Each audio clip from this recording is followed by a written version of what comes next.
Race royale, bonjour, bonsoir. Que le Seigneur vous bénisse abondamment. Aujourd'hui, j'ai pris une autre casquette. Vous voyez, vous connaissez que j'aime bien changer. Il y a des moments où j'aime bien présenter les hommes de Dieu, il y a des moments où j'aime bien présenter des visions.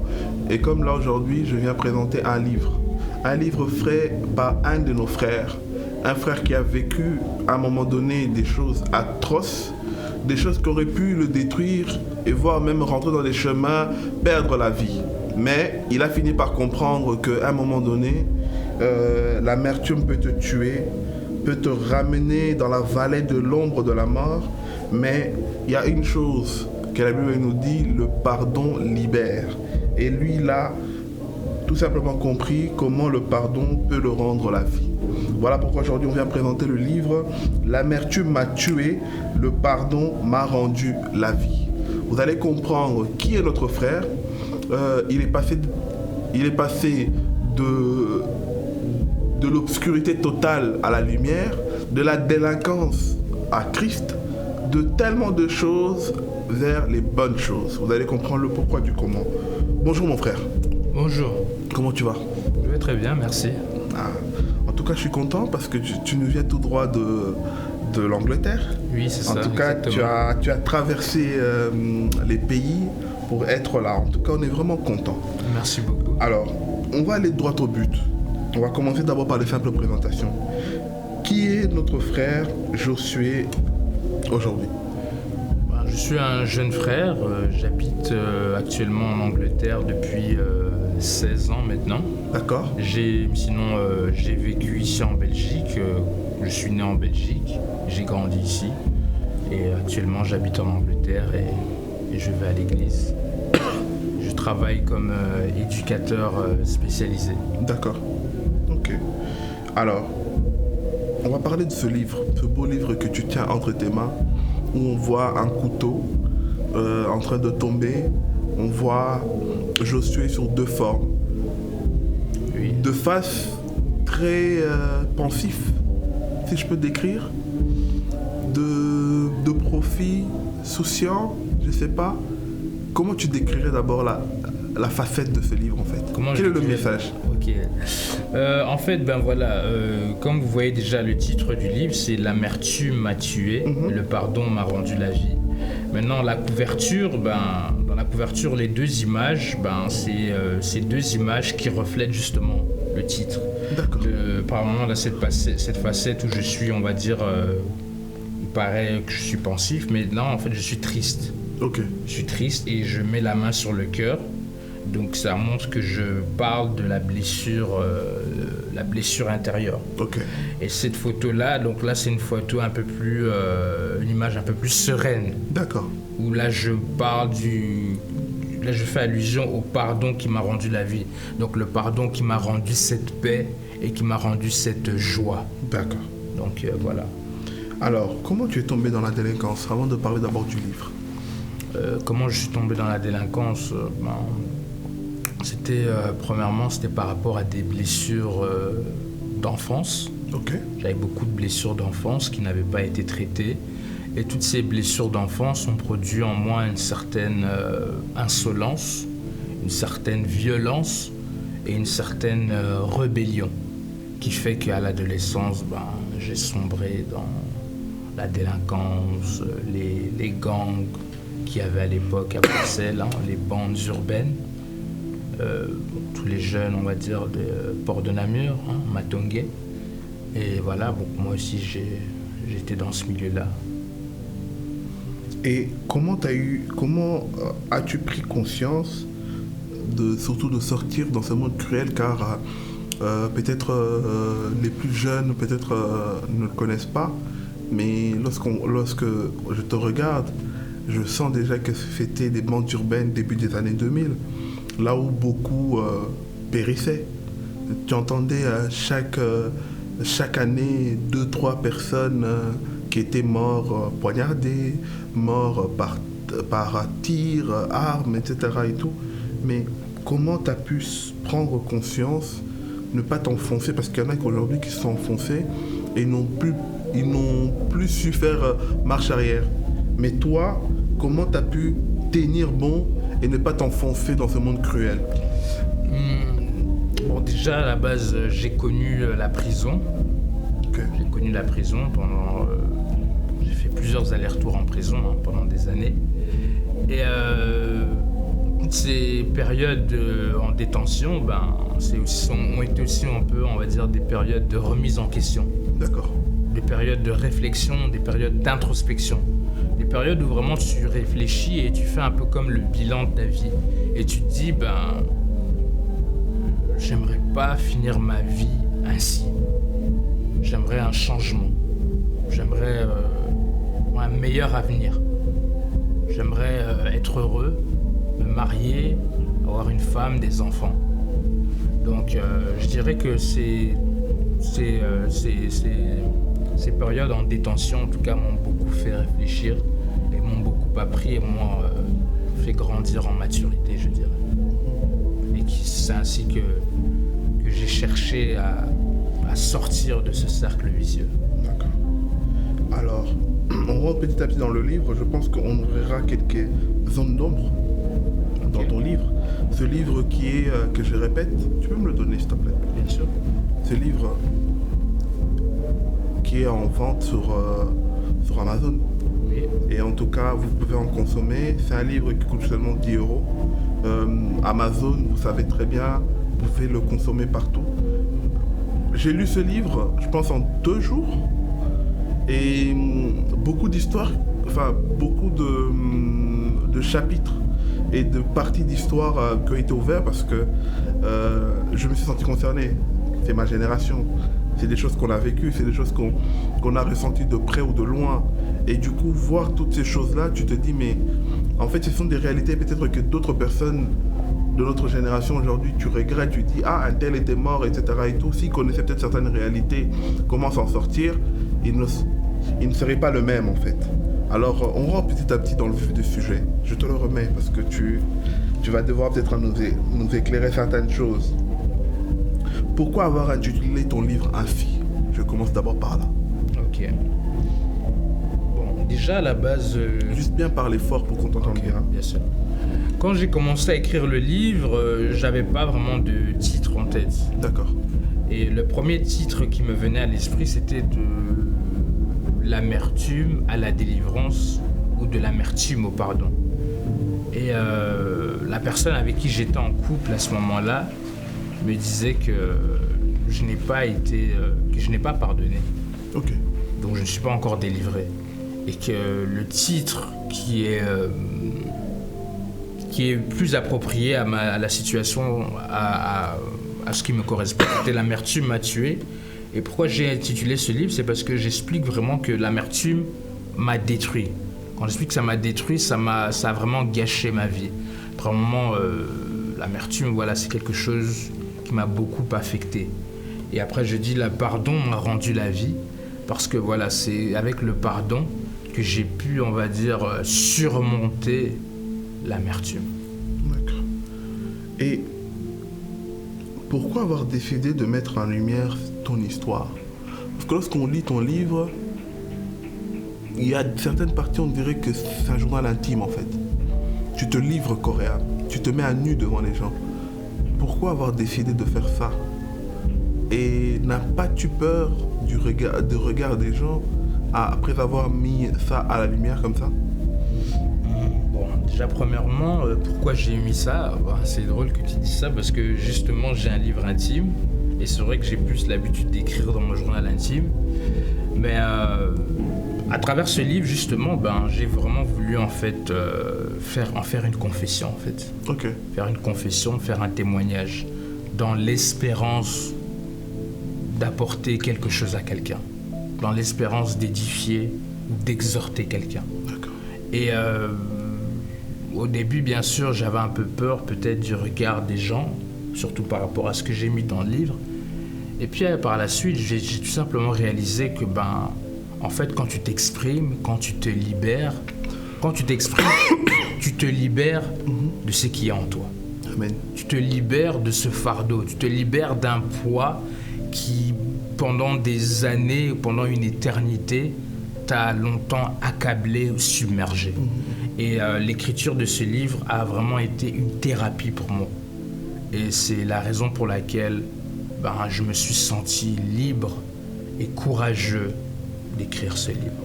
Waouh, très clair en tout cas. Alors, commençons d'abord par définir une chose. Ça me revient à l'esprit. L'amertume, ce mot, tu l'as défini dans ton livre. Mais toi qui as pris le temps de pouvoir rédiger, parler de l'amertume de fond en comble, peut-être certains aujourd'hui ils entendent le mot amertume, mais ils n'arrivent pas à mettre une définition réelle. En simple mot, avant que je pose ma question suivante, c'est quoi l'amertume en fait, comme simple définition? Comme une simple définition, je dirais que l'amertume, c'est les cris du cœur meurtri. Ok. L'amertume, c'est quoi? C'est que quand, par exemple, quelqu'un t'a offensé, quelqu'un t'a fait du mal, ou tu as vécu une mauvaise situation, maintenant tu continues à murmurer en toi. Ok. Ton cœur murmure. Ah oui, il m'a dit ça, il m'a fait ça, etc. Donc, tu murmures en toi par rapport à des choses que tu as vécues ou des choses qu'on t'a infligées. Et donc, l'amertume, c'est tout simplement le refus du pardon. D'accord. La rancune. Dans ton livre, à un moment donné, tu expliques deux formes de regret. Et ça m'a marqué, la façon dont tu l'expliques. Tu parles des remords et tu parles de la contrition. J'aimerais que tu expliques d'abord les deux mots. C'est quoi le remords, c'est quoi la contrition, et expliquer surtout la nuance entre les deux. Okay. Déjà dans le livre, je parle aussi que les regrets peuvent être une cause d'amertume, parce que quand souvent on regrette des choses qu'on a faites. Maintenant, il y a deux formes de regrets, donc le remords et la contrition. Il y a un regret, le premier regret qui est justement donc négatif, qu'on connaît, c'est les remords. Et ces remords, c'est quoi? C'est quand en fait tu ressasses constamment les erreurs que tu as faites et tu es comme rongé d'un sentiment de culpabilité. Donc tu te sens, tu te sens vraiment abattu, tu te sens mal. Et tu ressasses constamment ce que tu as fait et tu ne vois aucune issue. Et à la fin, ça te mène, indirectement, ça te mène à la déprime ou encore au suicide. Ça, c'est les remords. Ça, c'est les remords. Ok. Donc tu constates des choses, mais tu vas de mal en mal. Oui, parce que tu t'enfermes dans une espèce de prison. D'accord. Tu t'enfermes dans un cercle vicieux. Okay. Maintenant, il y a la contrition, qui est donc aussi une forme de regret. Mais cette forme de regret, c'est un peu plus positif, dans le sens où, avec la contrition, tu réalises l'erreur que tu as faite, mais maintenant tu prends conscience. Et comme on le dit, la prise de conscience, c'est déjà un pas vers la repentance. Parce que quand tu prends conscience des erreurs que tu as faites, tu y vois plus clair. Et avec la contrition, tu cherches justement à changer. Tu cherches justement à prendre un nouveau chemin. Et tu envisages un meilleur avenir. Pourquoi? Parce que tu tires une bonne expérience de ce que tu as fait et tu acquis une certaine maturité qui fait qu'à la fin, tu grandis aussi en sagesse et naturellement, tu prends une direction nouvelle et un chemin nouveau. Et ainsi, donc, tu t'améliores tout simplement. En tout cas, tu me donnes des sous-questions, mais je te poserai ces sous-questions à la fin. Okay. Ça sera face à je t'aiderai au moins de regarder la caméra. Okay. Parce que surtout, il y a deux sous-questions là que le Seigneur me donne vraiment la mémoire de bien le retenir. J'espère que tu vas pas les oublier. Voilà. Rappelle-le-moi. Si tu vois que je clôture, je pose pas tu me dis, t'as vite deux sous-questions. Ça va? Ok. Alors, je prends une citation qui se trouve dans le chapitre 4. Je dis même la page parce que toi que tu vas peut-être acheter ce livre, tu vas peut-être en commander. Ce livre-là, il expliquera ça concerne qui et qui doit le consommer. Mais moi, en tout cas, j'ai tiré vraiment quelques sujets là-dedans qui étaient vraiment pertinents. Je prends dans le chapitre 4, dans la page 55, tu dis « L'amertume est comme une lame qui transperce le cœur. Elle endommage l'âme et produit une hémorragie interne. Peux-tu nous expliquer cette phrase en 2 minutes? Ok. Ben oui, c'est une phrase assez une métaphore. Je disais, en fait, quand je dis que l'amertume transperce le cœur, endommage l'âme et produit une hémorragie interne, c'est pour dire que l'amertume, en fait, c'est comme un poison. C'est comme un poison et ça t'affecte intérieurement. Ça pollue ton cœur, ça pollue ton âme. Et il a même été prouvé, scientifiquement parlant, que l'amertume peut causer aussi certaines maladies, comme le cancer, des maladies cardiovasculaires, etc. Pourquoi ? Parce que quand en fait tu ne pardonnes pas, tu maintiens en toi une certaine peine qui à la longue t'affecte intérieurement. C'est pourquoi dans le livre je dis que l'amertume c'est une lame que tu ne vois pas, c'est une lame invisible, mais qui te transperce intérieurement. Et quand tu gardes cette amertume, tu gardes un poison en toi qui grandit à l'intérieur de toi et qui te ronge et qui t'infecte et qui te détruit. En fait, je vois souvent des gens garder des choses dans le cœur en disant « je ne pardonnerai pas telle personne ». Mais cette personne-là, elle ne se rend juste pas compte qu'elle ne fait pas du mal à l'autre, mais c'est fait du mal à elle-même en fait. Exactement. Parce que la douleur là continuera à lui ronger de l'intérieur. Exactement. Et c'est drôle ce que tu dis, parce que j'en parle aussi dans le livre.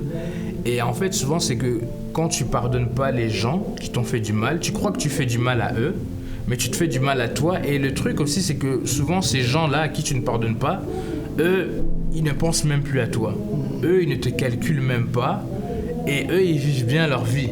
Mais c'est toi qui souffres intérieurement. Wow. Et c'est toi tu gâches ta vie, tout simplement. Voilà. Et tu gardes en toi des liens néfastes. À un moment donné, tu abordes aussi, moi je l'appelle même le mal de notre génération. Tu abordes à un moment donné le fait d'éviter la comparaison et la concurrence. Et moi je rajoute, ce sont des choses qui sont en train de détruire même notre génération Android. Hein. Alors comment ces choses détruisent nos vies et comment éviter? Explique-nous un peu la comparaison et la concurrence, parce que tu l'abordes à un moment donné, surtout en parlant de toi, et j'ai beaucoup aimé comment tu l'avais introduit. Tu disais que ça commençait par ta mère. Et en tout cas, ce chapitre-là, je pense que c'est le chapitre qui m'a plus marqué. Mais j'aimerais que tu l'expliques de toi-même. Explique-nous un peu la comparaison et la concurrence et comment l'éviter surtout. Ok. Surtout, moi déjà, premièrement, j'ai 2 petits frères. Et ma mère, je dis pas ça méchamment, elle avait souvent tendance à me comparer à mon petit frère. Et mon petit frère, bien sûr, c'était quelqu'un, on va dire,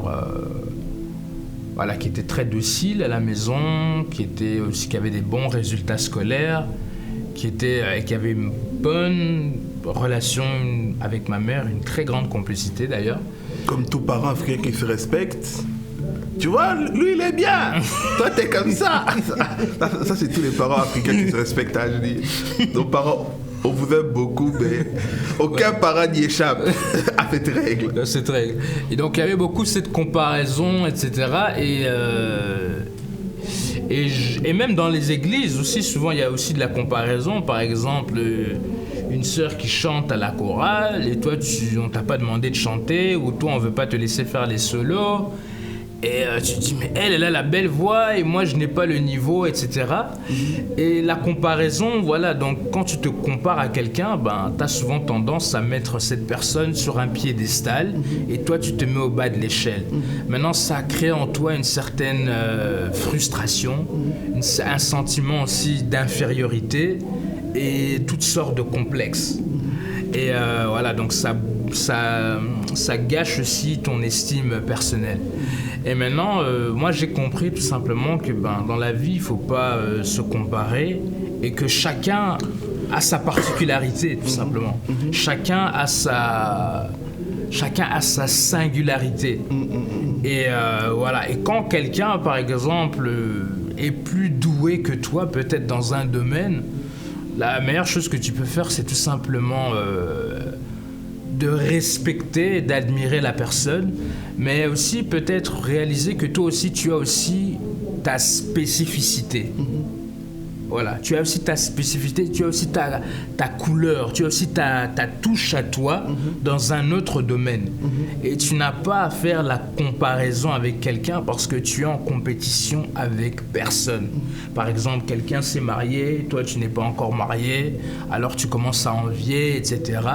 Et justement, la comparaison, c'est ça, c'est quoi? C'est que tu te dévalorises. Elle te pousse aussi à la concurrence en soi. Oui, ça te pousse justement à la concurrence. Mais ça, c'est pas bon. La meilleure compétition, c'est la compétition que tu fais avec toi-même. Au lieu de chercher à être meilleur que les gens, tu dois chercher à être meilleur que la personne que tu étais hier ou que la personne que tu étais il y a 1 an, il y a 5 ans. Donc ça, c'est la plus belle des compétitions que tu peux faire, la compétition avec toi-même. Plutôt que de chercher à faire des compétitions avec des gens qui au final ne vont que produire en toi frustration, jalousie, manque d'estime personnelle, un manque de confiance en soi et bien sûr de l'amertume. En tout cas, très très clair. Ce livre est destiné à quel type de personne? Ce livre est destiné à toute personne qui a des blessures émotionnelles, toute personne qui a du mal à canaliser sa colère, toute personne qui a du mal à pardonner, toute personne qui vit avec du ressentiment, avec de la rancœur. Chrétien ou pas chrétien? Chrétien et non chrétien. Ils peuvent directement se sentir concernés? Oui, bien sûr, parce que dans ce livre, je parle vraiment des blessures intérieures. Maintenant, bien sûr, je suis chrétien, mais je m'adresse à toute personne qui a vécu des blessures intérieures, donc des abus, etc. Et je suis sûr, en tout cas, que toute personne qui a vécu des blessures intérieures peut facilement se sentir interpellée à travers cet ouvrage. Pourquoi avoir écrit ce livre? Premièrement, c'était pour une thérapie personnelle. Okay. Parce que depuis tout petit, j'ai toujours été passionné de littérature. D'accord. Et à travers cet ouvrage, j'ai vraiment voulu en faire une thérapie pour moi personnellement. Et aussi, pourquoi je l'ai publié? Parce que d'habitude, comme je l'ai dit, c'est plus dans mon journal intime. Mais là, je l'ai publié aussi dans la mesure où je voulais aussi apporter un message à d'autres personnes qui portent des blessures intérieures, avec l'espoir de les réconforter, l'espoir de les exhorter et l'espoir aussi vraiment de leur apporter en fait une parole d'encouragement et de consolation. Amen. J'ouvre quelques questions que j'avais gardées pour la fin. Je commence par la première. Au-delà des prédications qu'on reçoit à l'église, comment les encadreurs des jeunes, comment les encadreurs des églises peuvent voir ce livre comme un complément? Ce livre, comment les chrétiens doivent le recevoir? Comme quoi, une science, une étude, ou plutôt aussi un message de la part de Christ? Comment est-ce que les encadreurs peuvent recevoir et comment ce livre peut aider nos églises aussi à pouvoir pallier à certaines choses, certains tabous qu'on n'ose pas dire? Ce livre, déjà, à la fin du livre, je dis que ce livre, premièrement, c'est une confession, c'est une prière d'intercession et c'est aussi une lettre d'exhortation à toute personne qui vit avec des blessures émotionnelles. Maintenant, ce livre peut être un complément dans le sens où ça peut aider, je pense, beaucoup d'autres gens, d'autres jeunes qui vivent peut-être avec des blessures, mais qui n'osent pas en parler. Ou souvent, peut-être, tu as des blessures intérieures, mais toi-même, tu t'en rends pas compte et tu penses que ta façon d'être, c'est tout simplement ton caractère. Tu penses que voilà, c'est ma nature. Mais non, ce n'est pas forcément ta nature, c'est suite à des situations peut-être difficiles que tu as vécues que maintenant tu as une réaction, tu as un comportement étrange, tu as des relations avec des gens qui peuvent être un peu agressifs. Et ce livre, maintenant, ça peut peut-être mettre en lumière des choses qui sont cachées et que peut-être les encadreurs de jeunes ont peut-être n'ont pas su détecter. Parce que dans le livre, je parle aussi donc des caractéristiques d'une personne amère. Quelles sont les caractéristiques? Comment voir que quelqu'un a des blessures intérieures et comment voir que quelqu'un a de l'amertume. Et je pense que ce livre, ça peut vraiment mettre en lumière en fait toutes ces choses cachées. Et surtout, ce que j'aime bien dans ton livre, il y a des moments où tu parles de toi, il y a des moments où tu mets des analyses, on peut considérer scientifiques, en avant. Il y a des moments où tu mets même des versets bibliques pour pouvoir attester ta pensée. Et à la fin, tu fais même des exercices de questionnement où la personne peut se questionner pour pouvoir se déterminer où en fait elle se trouve par rapport au chapitre précédent. Tu as écrit ce livre en combien de temps en fait? Parce que pour moi, la recherche, elle est vraiment poussée et c'est vraiment assez complet, ou même des personnes que moi, je m'estime que je suis assez équilibré, mais en lisant ton livre, je peux encore trouver des caractères où je me dis, le Seigneur m'interpelle encore de travailler. C'est là que je dis vraiment, ton livre, c'est vraiment une bénédiction. Tu l'as écrit en combien de temps, ce livre? Bon, ça m'a pris quand même, je dirais, à peu près 3 ans pour écrire ce livre. Et c'est surtout durant les périodes de confinement, quand il y avait le coronavirus. Toutes ces périodes où on était confinés à la maison, enfermés à ne rien faire. Moi, je passais mon temps sur mon PC en train d'écrire. Et donc au total, ça m'a pris 3 ans. Et oui, ça a été, ce livre est aussi le fruit de beaucoup de travail, de recherche, d'études, de lecture, d'introspection, de prière, de méditation. Donc voilà, ça a été beaucoup de travail. Et je suis également, donc, comme je l'ai dit aussi dans la biographie, je suis aussi coach de vie. Et dans le coaching, on fait ça souvent.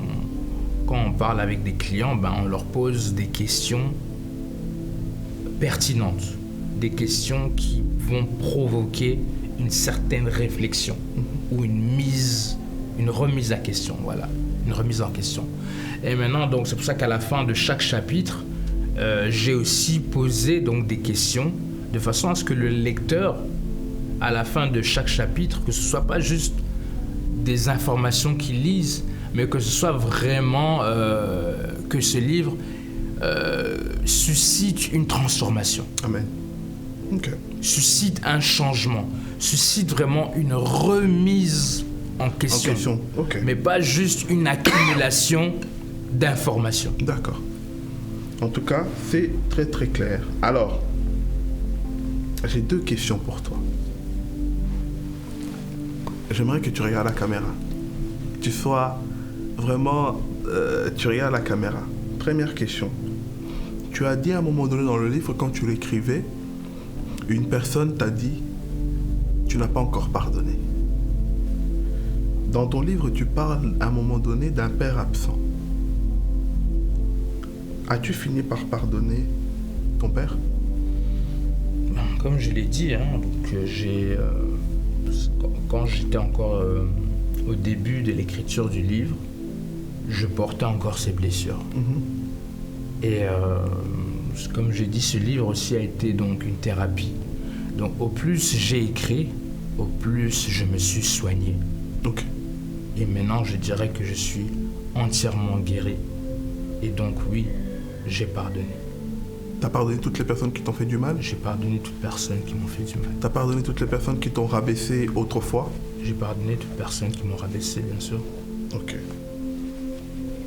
Et une autre question, ton âme, parce que pour dire que l'amertume est une lame qui transperce le cœur, qui endommage l'âme et produit une hémorragie.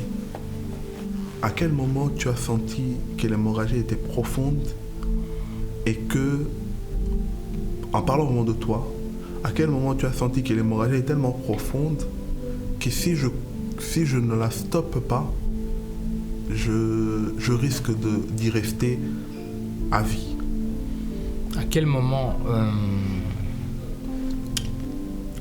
je pense que je l'ai dit un peu tout à l'heure. Je pense que j'étais dans une relation avant que je commence le livre. J'étais en relation, j'étais donc en couple avec une fille. On était même fiancés. Et cette fille m'a dit que j'étais quelqu'un de très amer. J'étais quelqu'un de très amer, très colérique. Et c'est drôle parce que c'est pas la première fille qui m'a dit ça. C'est pas la première fille avec qui j'étais en relation qui m'a dit ça. Et c'est là en fait que j'ai réalisé que j'avais vraiment un cœur aigri. Surtout par rapport aux remarques des gens. Parce que même mes amis, mes proches me disaient ça, que j'ai un cœur aigri. Et à la fin, je réalisais que avec cette aigreur, je ne faisais que me détruire. Okay. Et j'ai détruit en fait la relation dans laquelle j'étais. Donc comme on dit, un cœur blessé blesse aussi. Voilà, c'est ça. Donc étant donné que j'étais blessé, je ne faisais que blesser les gens. Et indirectement, les gens autour de moi, que ce soit la famille, les amis... Fuyaient.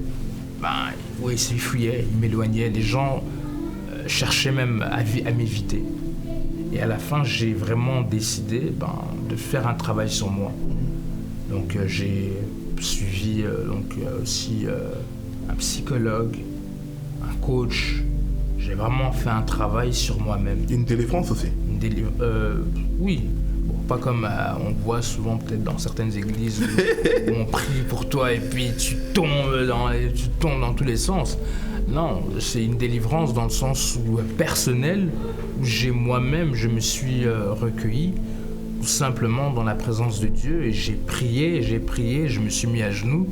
J'ai passé vraiment des semaines, des mois dans la prière de délivrance, la prière de supplication, la prière vraiment de confession, où je me suis repenti de toute cette amertume, cette colère.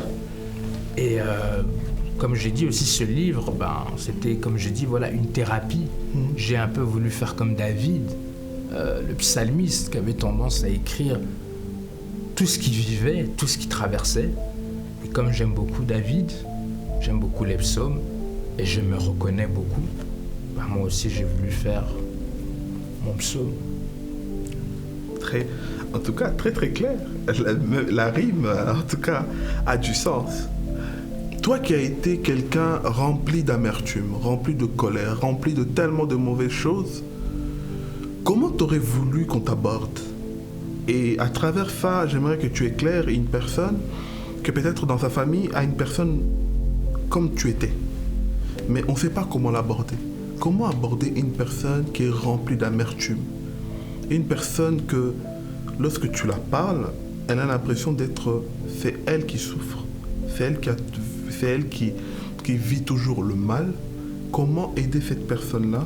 Comment aborder cette personne-là pour ne pas la blesser, mais pas aussi la rassurer dans le mal, mais plutôt la ramener vers le bien? Comment aborder ce genre de personne? Déjà, premièrement, ne pas porter de jugement.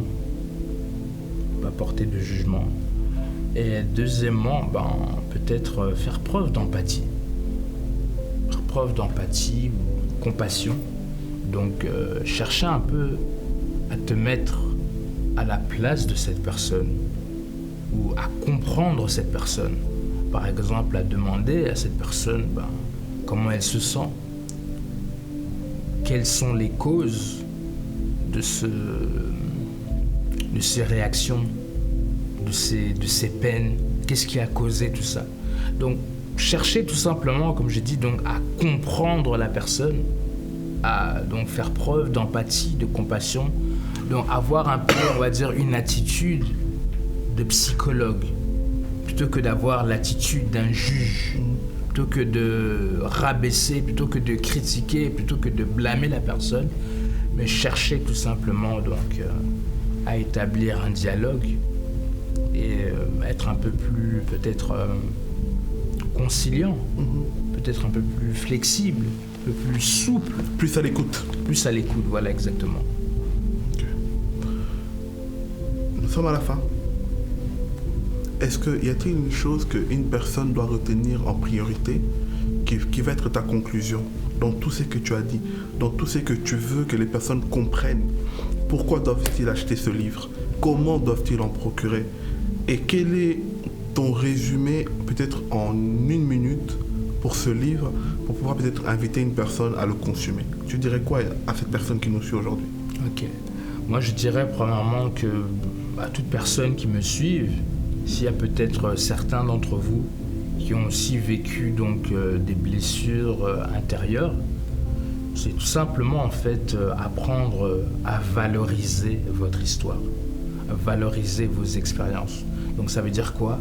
Donc tirer un profit de ce que vous avez vécu.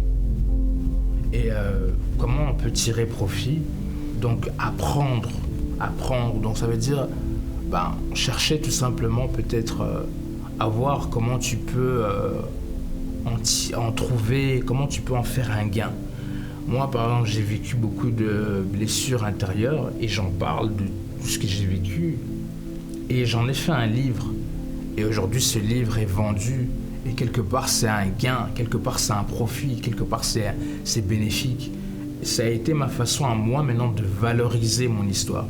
Et maintenant, j'aimerais encourager tout simplement les gens à valoriser leur expérience, à valoriser, donc, afin de voir ça comme dit la Bible, toute chose concourt au bien de ceux qui aiment Dieu. Amen. Et de ceux qui sont appelés selon son dessein. Donc, voilà, donc de voir le côté positif derrière toutes ces adversités, derrière toutes ces blessures émotionnelles. Et aussi trouver donc un exutoire. Donc pour ceux qui ne comprennent pas c'est quoi un exutoire, donc quelque chose qui te permet de te délivrer ou de te soulager. Et moi l'écriture ça a été donc mon exutoire. Quelque chose qui m'a permis de me soulager, quelque chose qui m'a permis de me libérer de toute cette frustration. Et je vous encourage vraiment à vous procurer ce livre sur Amazon. J'ai la conviction, en tout cas pour tous ceux d'entre vous qui ont des blessures, qui vivent avec de l'amertume, que ça peut vous aider. Et le mot de la fin que je dirais, c'est un verset de la Bible que j'ai mis dans le livre, que je vais lire d'ailleurs. Tu connais ton livre par cœur? Oui. C'est un verset, c'est dans Matthieu. Et nous terminons par là. Voilà, Matthieu 15, 13. Toute plante que n'a pas plantée mon Père sera déracinée. Amen. Donc ça veut dire quoi en fait? Toute semence qu'il y a dans ton cœur, mais qui n'est pas de Dieu, sera coupée. Amen. Et voilà. En tout cas, que le Seigneur te bénisse. Je pense que une race royale ce soir va être transformée. Et va t'en procurer ce livre. Tu ne seras pas déçu. Il y a toutes les informations. Tu les as vues soit au début, à la fin ou au milieu. En tout cas, toutes les coordonnées. Si vous n'en arrivez pas à en trouver, contactez-nous. On va vous orienter vers le bon site, le bon endroit. Et si tu veux aussi contacter notre frère à venir présenter ça dans votre église, dans votre réunion, dans votre association, votre organisation, n'hésite pas. Je pense que c'est toujours Josué Wagna sur les réseaux sociaux, partout. Oui, bien sûr. Facebook, Instagram. Oui, c'est ça. Parfait. Donc vous pouvez le contacter directement et je pense qu'il est prêt à venir présenter ça à cœur ouvert dans vos assemblées, dans vos associations, dans toutes vos organisations, partout en Europe. Il est libre. Pourquoi pas aussi en Afrique, aux Amériques, dans les Amériques aussi. Pourquoi pas? États-Unis, Amérique latine, pourquoi pas? Asie, pourquoi pas? En tout cas, les portes sont ouvertes. Que le Seigneur te bénisse, mon frère. Va de l'avant. Soyez bénis aussi, vous que vous nous suivez. Allez aussi de l'avant. À la prochaine. Que le Seigneur vous bénisse.